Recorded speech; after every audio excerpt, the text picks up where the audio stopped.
think, act, and prosper. You are now tuned into the Money Level Show. Hey everyone, welcome back to the Money Level Show, where we think, act, and prosper. Today, we have the pleasure of speaking with Peter Boockvar, who is the Chief Investment Officer of Bleakley. How you doing today, Peter? Good, Daryl. Thanks for having me. Yes. I'm glad to have you on. We got connected through some mutual connections. I love going to some of these conferences in person because you just never know who you meet and then who they know and everything. So it's good to connect in that way. I think it's a great, it's a great networking event amongst your peers, but it's also a good way to get exposure to a lot of different companies and the prospects that they have. Yes, definitely. So you're a chief investment officer.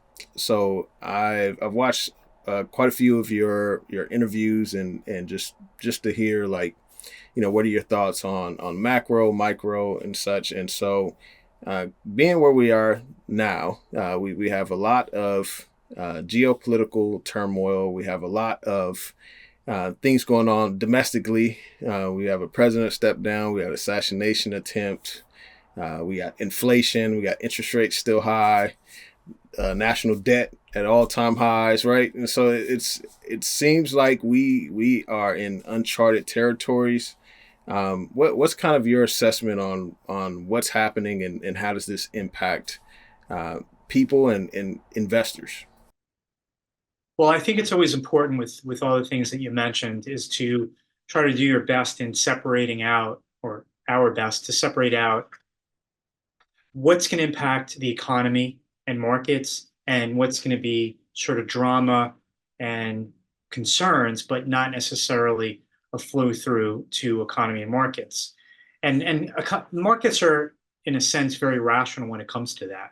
So, for example, when Russia invaded Ukraine, the immediate reaction was to see a very sharp spike in natural gas prices because people are worried about the supply disruptions out of Russia.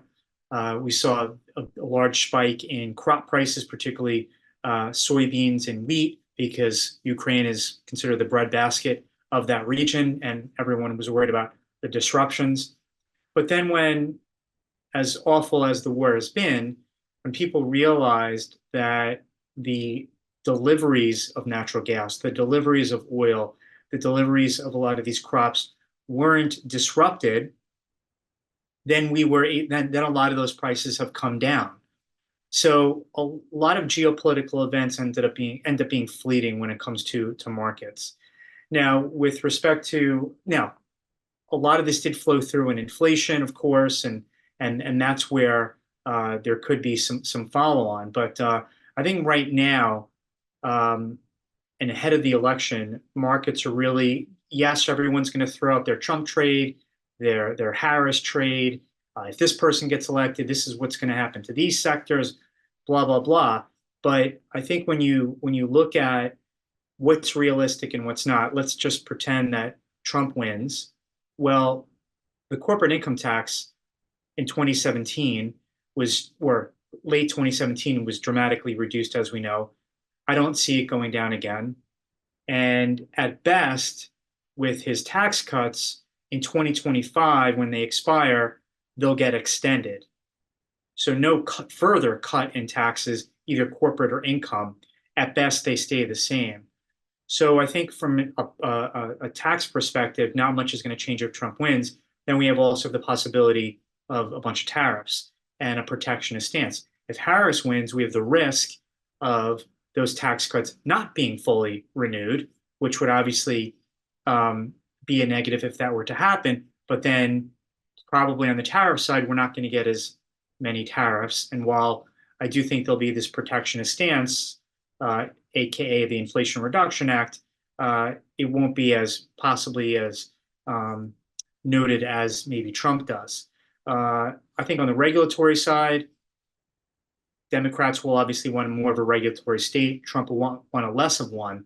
But I think with the Supreme Court decision that overturned the Chevron case, that the regulatory situation is actually now possibly more in the hands of Congress and courts rather than the appointees of whoever's the next president. I'm getting detailed here because I'm trying to make the point that policy wise, regardless of who wins, a lot will depend on who takes Congress. But maybe things don't change that much. Therefore, I think investors should really be focused more on the trajectory of inflation, growth, um, earnings, what that means for the Fed, and that'll be the overriding driver of markets rather than politics. Hmm. Yeah, that's reassuring to know. To hear from someone that's in the industry, because for me being a retail investor, I'm mostly positioned long term in commodities and natural resources, but I do some trading of different various sectors and companies. And just kind of going into this, like, I'm thinking about risk management. So me personally, like, I've been kind of in the T-bill and chill mode for a little while, and as some of this um, becomes a little more clear, because, like, being a retail investor, you don't want to blow up your account and get wiped out. And so what are some things that you're seeing in terms of, like, with your clients, or with people that you're working with, some things that people should be considering being in this type of environment? Well, from a retail investor standpoint, a lot depends on, well, even the so-called professional, a lot depends on your time horizon. Uh, for young people that should have long-term time horizons, it really is totally irrelevant what happens in the next 5, 10, 15 years. And if anything, if you're young, you actually want markets to go down while you're young because that allows you to accumulate stocks and other assets when they're cheap. The problem with markets over the past bunch of years is they've been seemingly perpetually expensive. And that makes one having to pay up to own stocks. I think one issue with the markets is that even older people, older being defined as baby boomers and retirees, they have a lot of their money in the markets as well.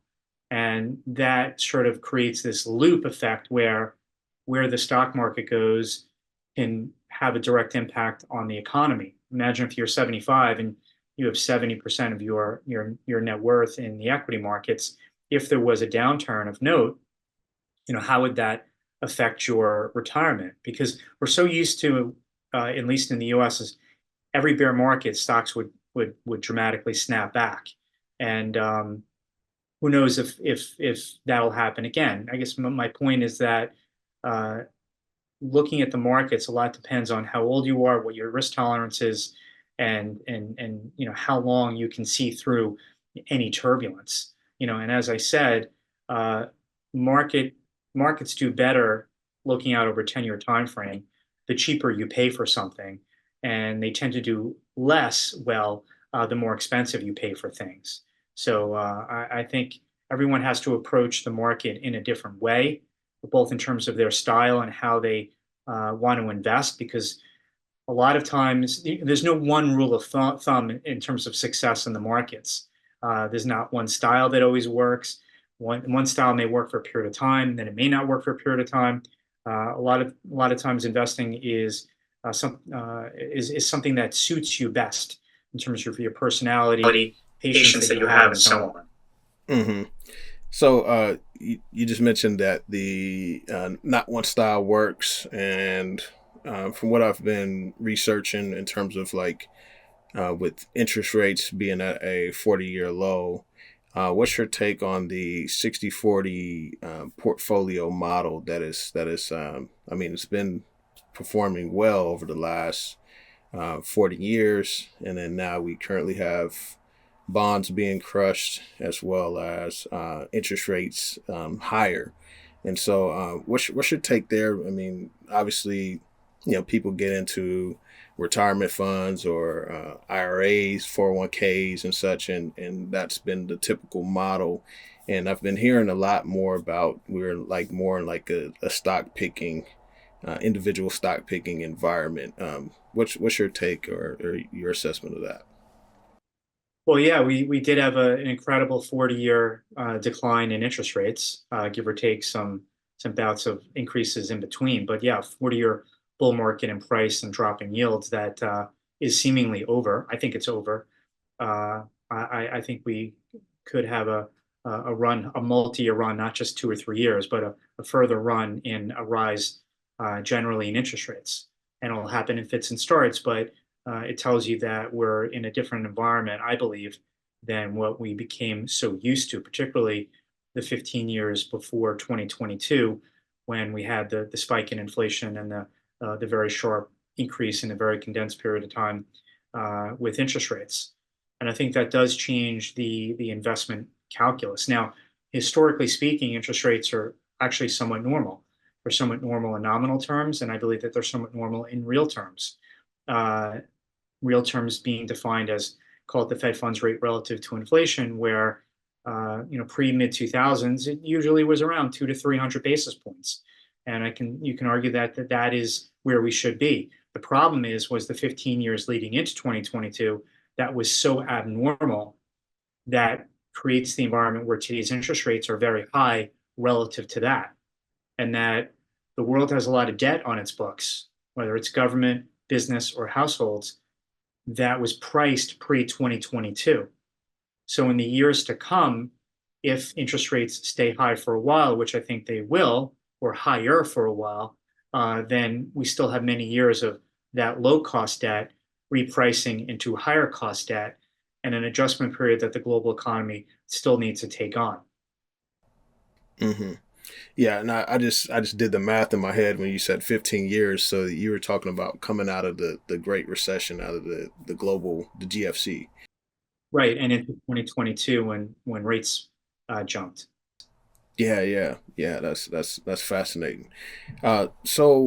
Looking at particular sectors, I know that sometimes, like as a retail investor, I'm looking at news headlines and such, and then we got Donald Trump coming out saying we're going to drill for more oil. We need more production. We need to put inflation to bed. There's also a lot of touting of Bitcoin and people having their own, being able to custody their own coins and such. And so I've been trying to make sense of like sectors in terms of like, okay, is this something that um, I could consider in terms of like, okay, if we're talking about more oil production, and we do see oil currently at like $80 a barrel, and it's been staying elevated for a while. We had the Strategic Petroleum Reserve being drained and such, and then now it's like, okay, where are we at with that? And so when you see a potential, a presidential candidate, coming out and saying, hey, we're going to drill for more oil. Um, I'm, as a retail investor, looking at that sector. I was looking at it before then, but it's like, okay, does this confirm my bias? So I'm kind of wondering, what's your take on like sectors such as commodities, natural resources? I mean, there's a lot of talk around uranium, rare earths and such, and each commodity functions differently, and I know that it's hard to, you have to piece each one of them out differently. But what's your take on that type of sector? Well, with respect to oil and gas, if U.S. oil production, which is running about 13 million barrels a day, if Trump gives the green light to more drilling and the industry responds, then you'll probably get a decline in oil prices. So it may actually be bearish for the price of oil if the industry responds with more production. Now, I think he's going to be a lot more friendlier from a regulatory perspective and a permitting perspective, but the federal government really only has permitting influence on federal lands. Private lands, oil companies are already drilling as is. So I don't necessarily think it's going to have that much of an impact on oil production in the U.S. I think producers have been pretty disciplined with production. I mean, we have oil at $80, and the U.S. oil rig count keeps dropping. In fact, the oil rig count is the lowest level since late 2021. So even with high prices, it hasn't encouraged more drilling. So I'm not sure how much of an impact it's going to have there. Uh, we're bullish on oil and gas stocks, and I don't think my position is going to change if Trump wins. And we're actually also bullish on some of the things you mentioned. We're bullish on uranium and ag, particularly fertilizer stocks, and have been very bullish on precious metals, in addition to owning some copper. But I don't see those investment positions changing on our end, regardless of who is the next president, because I still think that we have many years of legacy underinvestment that is now catching up to us. And I don't think there's going to be a big boost in incremental investment over the next couple of years that would impact the price, and that there's a bull market still to be had in commodity prices generally, and commodity stocks, and especially relative to the S&P 500, which they've dramatically lagged over the past bunch of years with the market's obsession with big cap tech stocks. Hmm. Yeah, that's good. I love to get your take on gold, but I was just reminded of the recent, um, I guess, rotation of from growth to value, and we did see a big drop in the Nasdaq and such, and there's a lot of narrative around. Okay, people are repositioning into the small caps and into the value companies. What are you seeing there? Do you see that as like I know sometimes we get these fake outs, right? Where people can get faked out and they can go long small caps and then end up getting getting wrecked. And so I was kind of wondering what's your thoughts there? So being long small mid caps, I hope it's not a fake out. I do think the market has what I've referred to as a reconciliation period ahead of it, in the sense that prior to this recent rotation, it had such tremendous outperformance in these select few names, and everything was left for dead. But we have to keep in mind and connect some dots here that, outside of NVIDIA, that a lot of their business is within those big cap tech stocks. The other names like Amazon and Google and Meta and Microsoft, um, they do business with all these other small, medium sized companies, and they do business with the average consumer. And what we've seen data wise, and from hearing from a lot of retailers and restaurant companies, is the US consumer is very split in how they're spending. The lower to middle income consumer has been much more budget seeking and price conscious, and keeping a tight lid on their spending, while the higher income consumer is still spending pretty freely. But if you're Apple and you have an upgrade cycle ahead of you, and specifically focused on the US, well, is that lower to middle income consumer that's so price conscious, are they going to automatically upgrade to the next iPhone just because of Apple Intelligence, for example? Or may they say, you know what, I don't feel like spending $1,300 because my phone I currently have is perfectly good. So that's something that I think we'll see evidence of in which way it's going to go when they report earnings. A lot of small, medium-sized businesses advertise on Instagram and YouTube and Meta, Facebook and through Google advertising. They buy software and services from Microsoft. It'll be really interesting to hear what those companies have to say, those big companies, about their business with small, medium-sized companies. So you can't just forever be in this world where these stocks continue to do well and everything is left for dead, just from a fundamental standpoint. So that's why I'm referring to this earnings season as some sort of reconciliation, and either the big names acknowledge the softening economic experiences that we're seeing with small, medium-sized companies is reflected in their stock prices, or it's not that bad with small, medium-sized companies. They're continuing to spend, and that would substantiate the rally in the big names, but also should be an impetus to get a rally in the small mid-cap stocks. So, it's one thing to have this divergence being, fodder for conversation with technical analysts, but it's also something that I think needs to sort of connect with the fundamental investor. Hmm. Gotcha, gotcha. So speaking of divergence, I mentioned I wanted to get your take on gold. We see gold, physical precious metals, at all time high measured in dollars. Um, some people who are bullish the royalty and streaming companies or the mining stocks are still disappointed in the performance and wondering why the mining stocks aren't responding to the price of gold when they actually mine the stuff out of the ground. So in terms of like your positioning and also just looking at this dynamic, what's your thoughts there? Well, for the streamers, I'll put that aside relative to the regular miners that get this stuff out of the ground. Streaming is a good business, high profit margins, and that's why they get rewarded with much higher multiples. Everybody else in the mining business, for decades, people realize it's a really crappy business.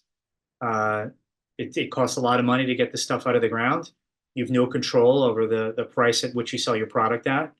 You're doing business in uncertain regulatory jurisdictions that a government can change their mind one day and confiscate your mine, like they did in Panama to the mine that First Quantum owned, or they can raise your taxes to a great extent.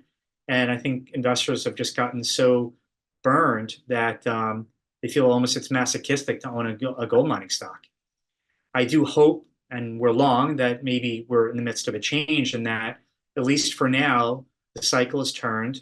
A lot of companies are much more disciplined with how they run their businesses, and that the price of their product is rising to such an extent that it's well outperforming the rise in their cost structure, and that profit margins are expanding to such an extent that maybe, just maybe, investors are willing to reward these stocks for the earnings performance that they're now putting up.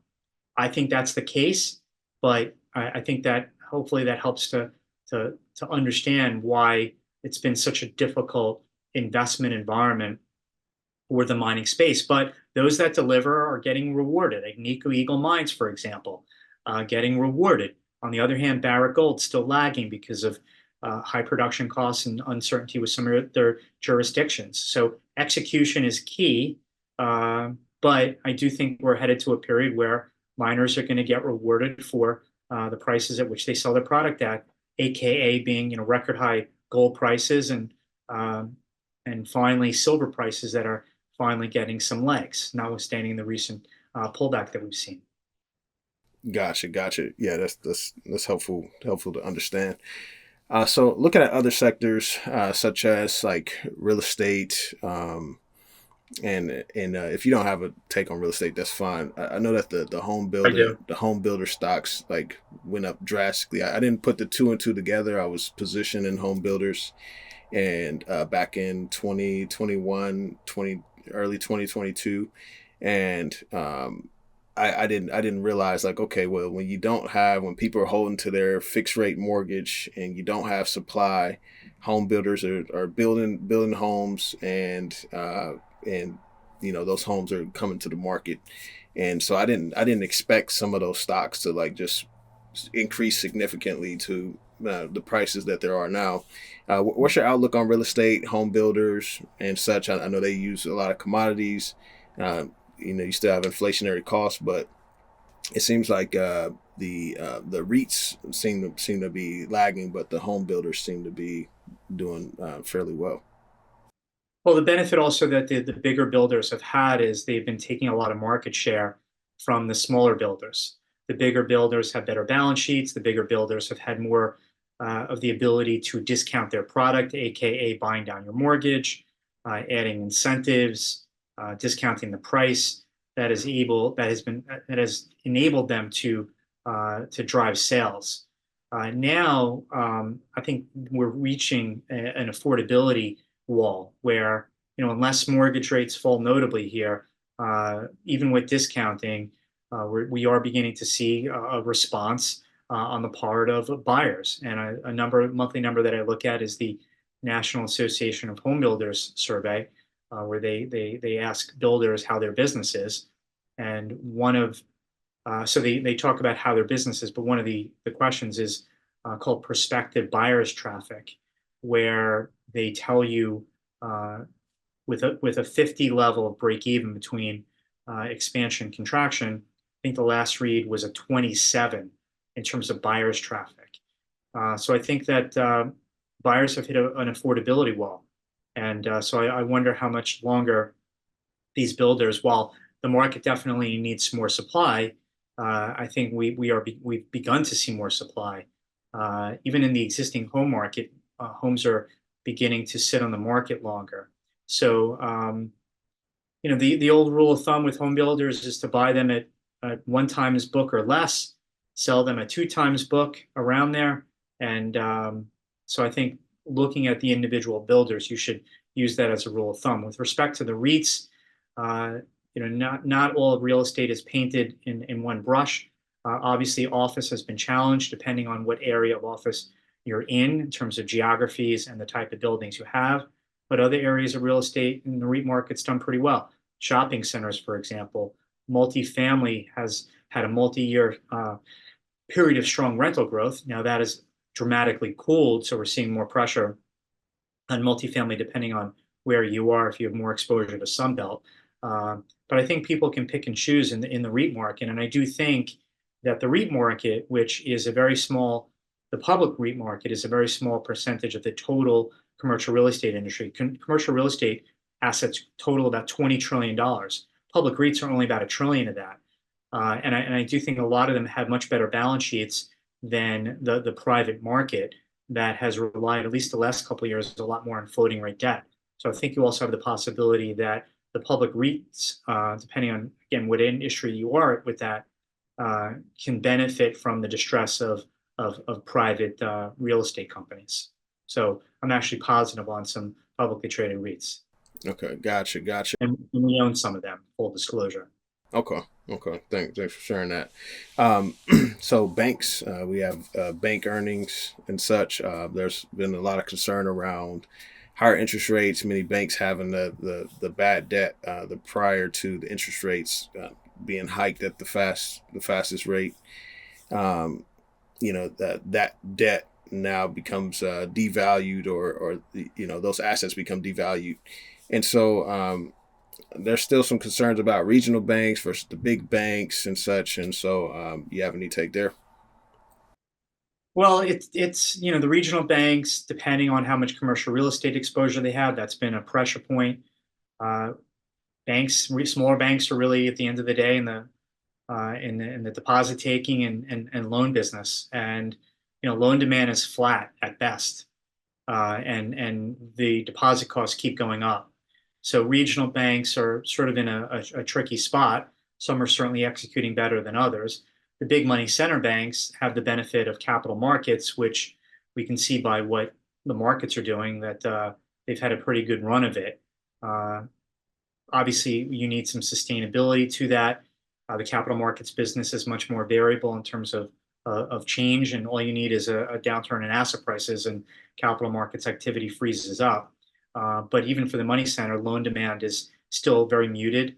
Banks generally have also tightened lending standards, so credit quality is somewhat mixed. But banks are being pretty disciplined with their standards, and therefore we haven't seen any notable rise, at least on the commercial side, in loan loss provisions outside of commercial real estate.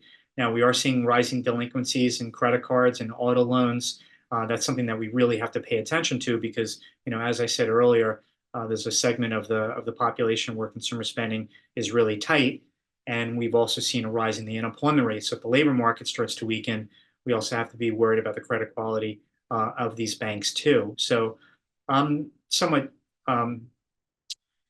we own one bank. We own Citi. That's it. That's more of a valuation perspective more than anything. Banking has been a tough business for the last couple of decades in terms of where their stock prices are today relative to they were pre-financial crisis. So to me, that's more of a trading space rather than an investable space. Hmm. Yeah, that makes total sense. So, couple last questions. You mentioned, slowdown in unemployment and or slowdown in employment, and so there's a lot of concerns about recession, no recession. Obviously that's been in the cards or whatnot. And so, what's your outlook there? Like, what is the data telling you, and how are you responding to the data as it comes in? So I've been over the last couple of years worried about sort of a death by a thousand cuts type economic response to the fastest increase in interest rates in 40 years. And not everyone is affected by higher rates all at once. It all depends on when your loan is coming due.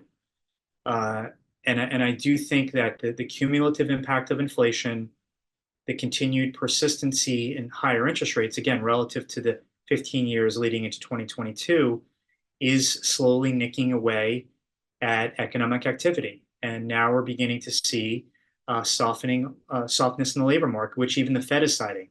The Fed has told us that they are now shifting their attention to both employment in addition to inflation, as opposed to just inflation over the last couple of years. I mean, the unemployment rate on an absolute basis is still very low at 4.1%, but that's the highest level since late 2021. So it's the trajectory, it's the rate of change that I'm most focused on. And signs are pointing to a weakening economy. And I think that that will continue in the second half of the year, notwithstanding one or two rate cuts by the Fed. hmm Got it. Got it. And I want to leave off with some investment principles. Obviously, this can be, I mean, this can be subjective. Some people may go about it differently. I had recently had some some people commenting on some of the companies they've invested in, and they see the price. They believe in the uranium story. They see the price go up, and then they hold on, thinking that the move is finally here, and then they see the price come down to where to where they are, where they were, or lower than where they bought in at. And I was thinking of that question in terms of like knowing when to sell. Like obviously, depending on your time horizon, that's important. But yeah, I think that one of the struggles that people have, and which I've been learning, is like, okay, you have to have a number in terms of like based on your valuation. This is the number you have, and if you're expecting the stock price to get to that number, then that may be the number you may want to take profits at. Um, what's kind of some of the things that you've learned as far as like when to sell, when to take profits off the table, especially, I mean, right now we're in all-time highs with the Nasdaq. I mean, well, it's come down. S&P as well come down. And so, what are some of the things that you've learned there, and how do you manage that? Well, I think investors need to understand when they buy a stock, what type of stock they're buying. Are they buying a cyclical stock, like a commodity name, like a uranium stock or an energy stock, where the underlying commodity price tends to be very volatile, and the commodity bull markets, bear markets run in cycles, as opposed to owning Coca-Cola, where you're Warren Buffett, you'll just own it forever and know that as long as there's population growth in the world, chances are that Coke is going to be selling more beverages, and that's just a owning forever type name. Or they're secular uh, tech winners that have their great growth cycles that can last many years, but eventually those businesses mature. So I think it's important to know that you're not just buying a stock, you're not just buying a stock symbol, you're investing in a business. And it's important to understand that business. Are you, like I said, a cyclical business? Are you a more of a consistently growing business that is less immune to economic cycles? Understand the business that you're in. Therefore, I think that that would help better understand the type of stock you're in and know that, is this a stock where I should be a trader in? That if it has a nice move, I can sell? Or is this a stock that I want to be an investor in, that I want to own for many, many years? hmm Yeah, that's important to know. Yeah, because I've been like more in a trader mindset lately, in terms of I'm holding commodities long term, But I've been telling a lot of my friends, hey, I got to make some money in the meantime. So like, some of these commodities, they could take a little while to move. I mean, you get paid dividends, and such. I mean, you get paid some good dividends from some of these companies, but in terms of like the trading aspect, you can make a lot of money in a short amount of time. And then while you're waiting on these cyclical moves upward in commodities, that takes a while to play out. And so that's kind of how I've been playing it lately. So Peter, yeah, appreciate you for coming on and everything. Where can people find more about the work you do? More about you? You're on X, or are you active? Yeah, so on X, it's at P Boockvar, and there's a C after the two O's. I write a daily missive called the Book Report on Substack, and as the CIO of Bleakley Financial Group, it's a wealth management firm, and the website's bleakley.com if anybody is interested in learning more about us. Okay, cool. I'll be sure to link to those in the description. You all be sure to go follow Peter on X, as well as check out the Substack and the links in the description. Thank you for your time, Peter. Appreciate you coming on. Thanks, Daryl. Appreciate having me on.